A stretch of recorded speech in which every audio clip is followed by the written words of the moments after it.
guys, welcome to another video. Today we're going to talk about the Blue Heron 100 race recap, race report, whatever you want to call it. Harrison is here to join me because she played a huge role in the race, crewing me for over 29 hours and also the engagement after the race. But yeah, this is my second 100-mile race to finish and the longest one it's ever taken me to do.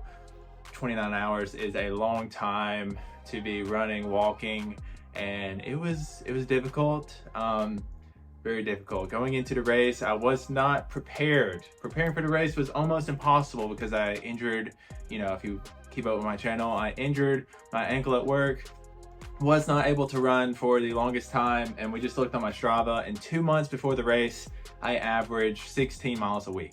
And that is not very adequate of training going into a 100-mile race, but that kind of goes to show that it's more mental than physical. Like if you can just keep going and be stubborn enough not to quit, you can get to the finish line, but it's gonna hurt really bad. It's gonna take you longer to recover. But yeah, let's get into this race recap. It took me like 29 hours and 20 minutes to finish the race, and Harrison was there crewing me. But yeah, let's get into this race recap. So the course was made up of 5 loops, and it was very flat. I had like 2,500 feet of elevation gain during the entire race, which is very flat for a 100-mile race.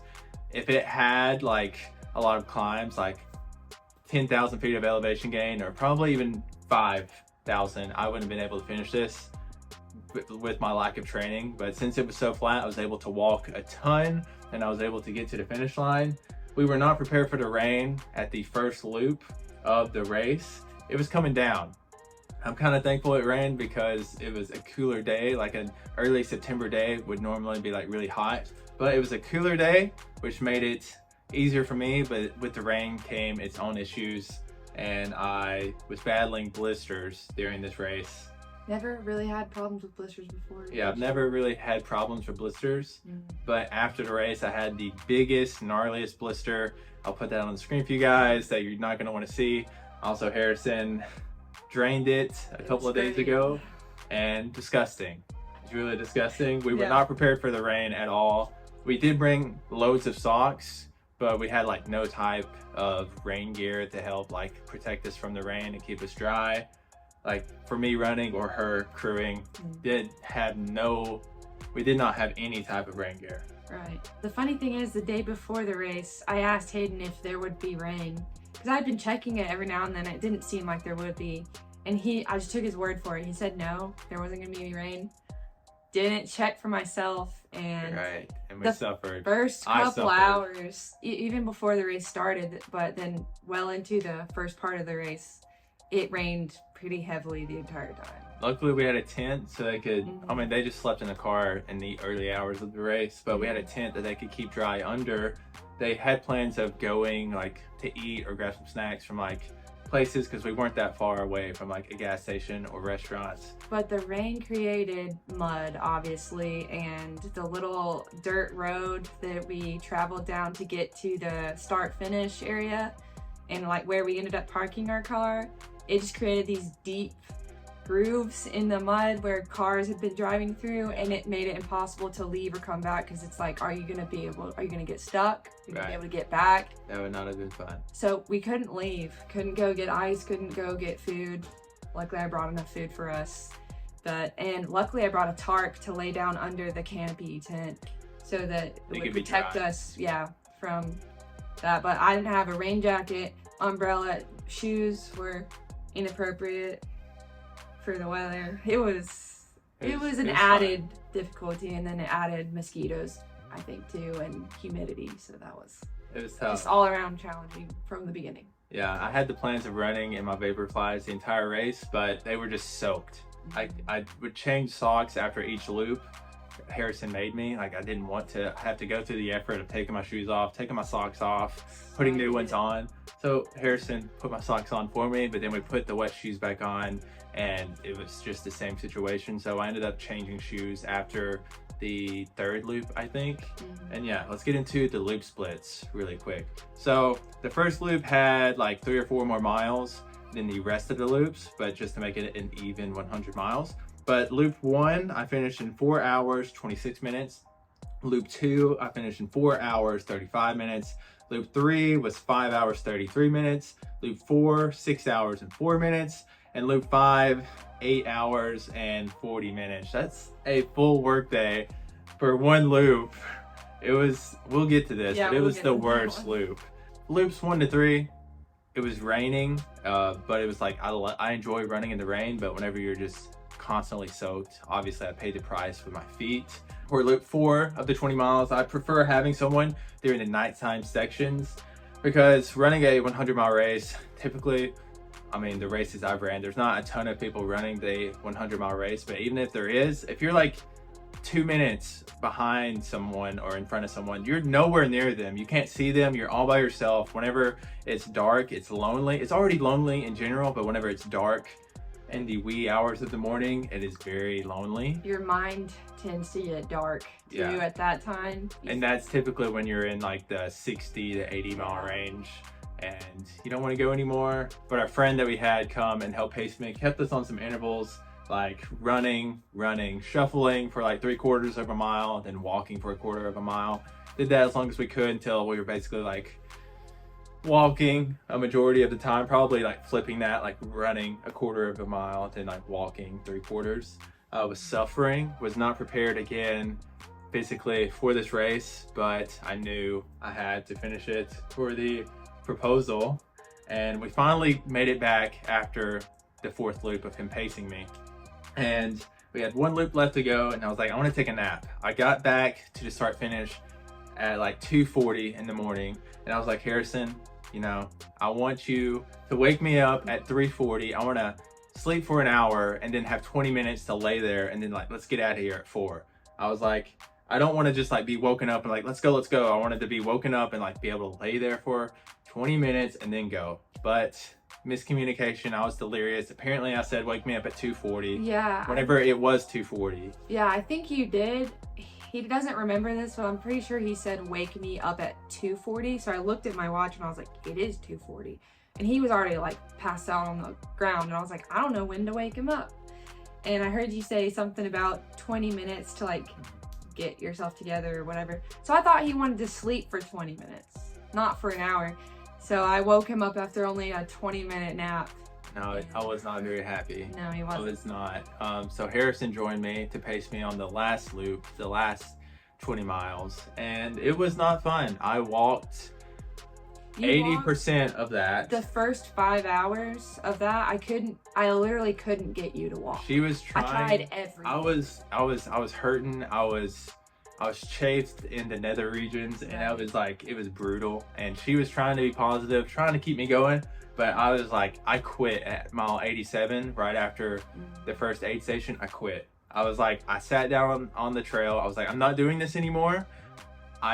After doing that loop for 4 loops and having 1 more left, I was like, I knew what was left, and it was like just so daunting. Luckily there was no like elevation, or I probably wouldn't have finished the race, but it was flat. I was able to walk a lot, and I sat down on the trail getting eaten alive by bugs, and Harrison was like, come on, you can do it. And I was like, no. Didn't sit down. I was like, no, I'm quitting. I'm not doing this anymore. And she was trying to get me up and going. But the funny thing was, I couldn't just stand still and try to talk to him. The bugs were like attacking me, even with bug spray. So I was pacing down the trail back and forth, like calling things out to him to try to get him to get up. I was like thinking, and then I started praying, and I was like, God, we've gone so far. Like, he's made it so far. 87 miles. We're not. And then I started trying like tough love kind of thing. Wasn't happening. It wasn't working. So. I was like, I'm done.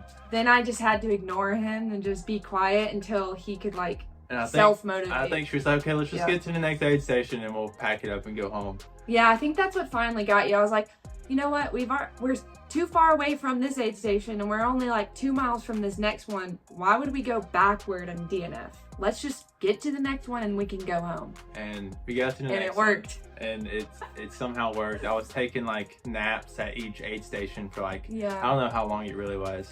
Only like 10 minutes. And whenever you get to the aid station, everyone's like trying to be encouraging. They're like, okay, keep going. And I'm like, don't talk to me. I just want to sleep. But like, obviously they're being encouraging, and they're like there because they love the sport. And they're like, there's people volunteering that like volunteered for 30 hours. They were there the entire race, sitting in one spot, just helping people coming in, filling up their water, food, everything like that. So we need to do more of that. So the next aid station we talk about, we're gonna get to, then I'm gonna quit. You have to basically go down and out and back after you get to that aid station. So you get to the aid station, you go like 1.5 miles, then you turn around and come back to the same aid station. We came back and I was trying to take a nap, trying to get going, and I took some Advil, I think. Yeah, you're not really supposed to take Advil during an ultra because it can damage your kidneys and if you're dehydrated. And so dehydration kind of goes along with ultras, so it's best to avoid stuff like that. But he was so far into the race, he just drank a bunch of water and took some Advil, and then we were up and running. He was a new person after I was a new person, but before that, during that out and back, I was quitting. He tried to quit again. I texted my friend Ben, who came and recorded the proposal, because this has been planned for weeks, and I told him, man, we're gonna have to reschedule this proposal.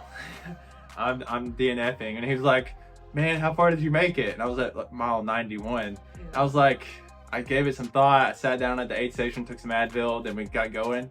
And then I was like, never mind, I didn't quit yet. We're gonna make it there, be there at this time. And they came and we started running again. Finally, after mile like 91, 92, we started running. We started jogging at like a 12-minute pace, sometimes even faster than that, which was fast for the end of 100 mile. Right. I don't know the intervals we were trying to keep. You would jog for a 1/4 mile and then walk a 1/4 mile, then jog a 1/4 mile, then walk a 1/4 mile. And we did that. We did that to the end of the race, and we finally finished. Right. And then obviously the proposal. She knew nothing about it. No. I'm surprised. She's always meddling. She's gotta know everything. Yeah, I always kind of have to be prepared for things and try to figure things out. And she says she knew, she had an inkling of an idea whenever I mentioned my friend Ben was coming. Right. I didn't think that it was going to be that weekend. I knew that it was going to be in the next couple of months, maybe. I didn't even know he had a ring at all. Right. But I thought that it was going to be at a later date. And then when we were like, it was like past mile 90, you just said something about Ben coming to film the end of the race, and I was like, why? Like, I can just film. I was already filming him. Right. So I was like, why? And I'm glad Ben came too, because he told everyone there at the end of the race that what was going to happen. So they because I got to the scene, we crossed the finish line, I was waiting because I didn't know if someone was going to bring out my buckle for running 100 miles yet or not. So I kind of stood there awkwardly, assessing the scene. Did it! Good job! Woohoo! Checking his buckle. Because I didn't know if people were going to come give me a buckle yet or not. But then obviously I knew at that point that they knew what was going on. Yeah. So then the proposal happened, which was nice. Yeah, I kind of had gotten suspicious, but I was still like, no, don't get too excited, then you're gonna be disappointed. And then it was really quiet at the end, and Hayden was just standing there, and I was like, why is it so awkward? Why is everyone just quiet? Yeah, it was a little awkward for a second or two there. And then he took the GoPro from me and put it on the ground, and then like reached for his pocket, and then I was like, oh my god, what's happening? Right. It was like the best feeling in the world. Yeah, it went according to plan. Right. It was tough.